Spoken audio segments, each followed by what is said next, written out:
पुढच्या वेळेस कुरडई बनवताना तुम्ही पण हा गहू नक्की वापरा। नमस्कार, अमृता मराठी ब्लॉग्स या चॅनलवर तुमचं मनापासून स्वागत आहे। आणि थंबनेल वरून तर तुम्हाला समजलंच असेल की आज आम्ही गव्हाच्या कुरडया बनवणार आहोत, पण हा गहू कोणता आहे हे मी व्हिडिओमध्ये पुढे सांगते, जेणेकरून तुमच्या पण कुरडयांना पुढच्या वेळेस छान अशा टम फुगतील। आपल्या जुन्या काळातली माणसं ना गव्हाची कुरडई बनवायची म्हणलं की आवर्जून हा गहू वापरतात, आणि तो गहू म्हणजे जोड गहू। या जोड गव्हाच्या चिकाच्या कुरड्यांना खूप छान आणि एकदम टम फुगतात, आणि तोच गहू आम्ही इथं वापरलाय। आणि कुरड्या पण बघा किती छान झालेत। कुरड्या तर इथं वाळायला ठेवलेतच, पण त्यासोबत चिप्स पण इथं उन्हात वाळत घातलेत। आता तुमची उन्हाळी कामांची तयारी सुरू झाली की नाही ते पण कमेंट करून नक्की सांगा।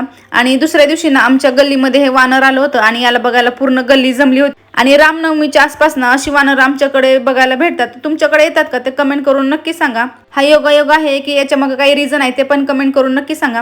आणि 1-2 दिवसानंतर आम्ही ज्वारीच्या भातोड्या पण घातल्या। आता काही भागांमध्ये याला ज्वारीच्या भातोड्या म्हणतात, तर काही भागांमध्ये याला ज्वारीचे पापड पण म्हणतात। इथे पिठामध्ये ना मी जिरे आणि तीळ टाकून घेते, त्यामुळे पापडी म्हणा किंवा भातोडी म्हणा त्याला खूप छान अशी चव येते, खमंग लागतात। या जिरे आणि तीळ टाकल्यानंतर छान अशा पिठामध्ये मी ते मिक्स करून घेतलं, आणि मी आणि सासूबाईंनी छान छान अशा भातोड्या घालून घेतल्या। काही भागांमध्ये गव्हाची कुरडई बनवताना किंवा या ज्वारीच्या भातोड्या बनवताना त्यामध्ये वेगवेगळ्या प्रकारचे कलर पण टाकतात, त्यामुळे पण ते छान असे दिसतात। तर तुम्ही कोणत्या गव्हाच्या कुरड्या बनवल्या ते पण कमेंट करून नक्की सांगा। व्हिडिओ आवडत असेल तर चॅनलला सबस्क्राईब करा आणि व्हिडिओ लाईक करा। बाय।